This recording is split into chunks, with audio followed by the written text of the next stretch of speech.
So, kung sa radio po nila maririnig yung ganong klase ng information, receptive po kayo? Receptive din, oo. Kasi ano na nga sila eh, Open na. Open na sila. Pero kung sa tingin niyo po, without your prior information, bawa kung before po kayo, di ba napupunta talaga kayo doon? Pero without you going there, let's say may mga communities na hindi po nyo na-reach, and then ma-expose po sila sa radio, do you think magiging receptive po sila sa information i-give out ng radio without your prior information coming from you? Ano nila yun, sapagkat mauna na mga motivators namin, may manahan na sila. Kaya before may knowledge na sila ng ang programa. Pero paano po yung halimbawa, yung mga bata, let's say mga 14, 15 years old, or 16, na mga hindi po na-expose sa mga motivators ninyo? You think po kung narinig nila yung sa radio, may intindihan nila, ma-appreciate po ba nila yung value ng information about... Yeah, lalo na yung large family. If they come from large families. Family, hindi ka doon sa family. Saan na ano na, malaki. Tama na muna yan kasi may message naman sila na tama na nanay yan. Sa bagay, mga bata rin pa na pinagsasabihan din yung magulang. Kasi may pinagsasabihan din yung magulang. Kasi yung iba po, minsan nakikita ko, parang nanganganak, pero parang halos apo na nila. Yung isa, sa edad, di po ba? Parang dapat yung anak nila yun, anak na ng anak nila. So, yung mga communities po na napupuntahan nyo, available naman po sa kanila ang radyo. Nare-reach naman po sila. Nung una kasi wala talaga. Nung una wala? Oo, nung una. Kasi wala rin radio station dito na po na local. Kasi ako, 43 years na ako dito. Hirap talaga kami mag-una magana. Pero as of now, nag-usang radio. Wala pang mga television dito noon. Opo. Walang mga panay radio. Kaya alam na nila. They are so aware of ang plan nila. Pero kahit na meron po silang information, kailangan pa rin po nila siguro ng follow-up. May follow-up pa rin talaga. At saka, especially when you are using pills, mayroon silang medical check-up. Okay. Medical check-up. So, kailangan... Kahit IUD, hindi yung medical check-up.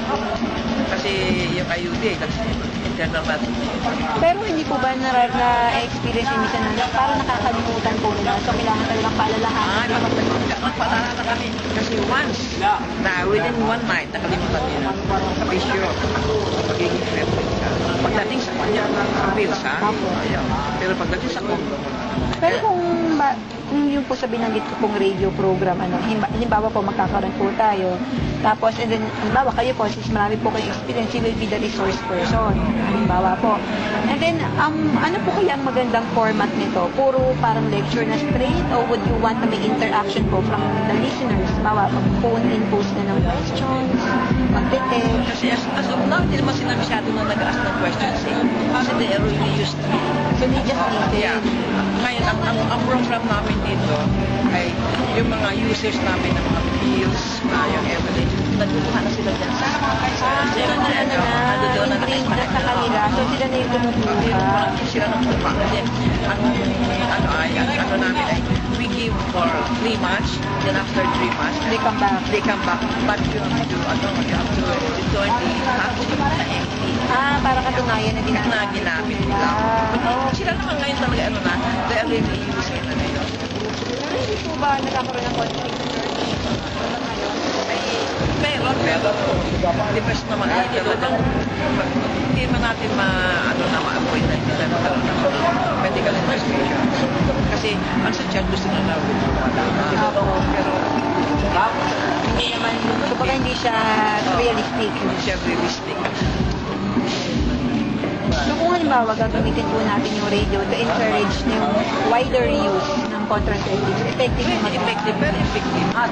Kasi mostly naman ng mga taga-barangay sa iba ng radio walang TV. Walang TV. Ang radio lang lamang. Ano po bang nasasakop na barangay itong radio? Ito malalapit lamang. Malalapit lamang po.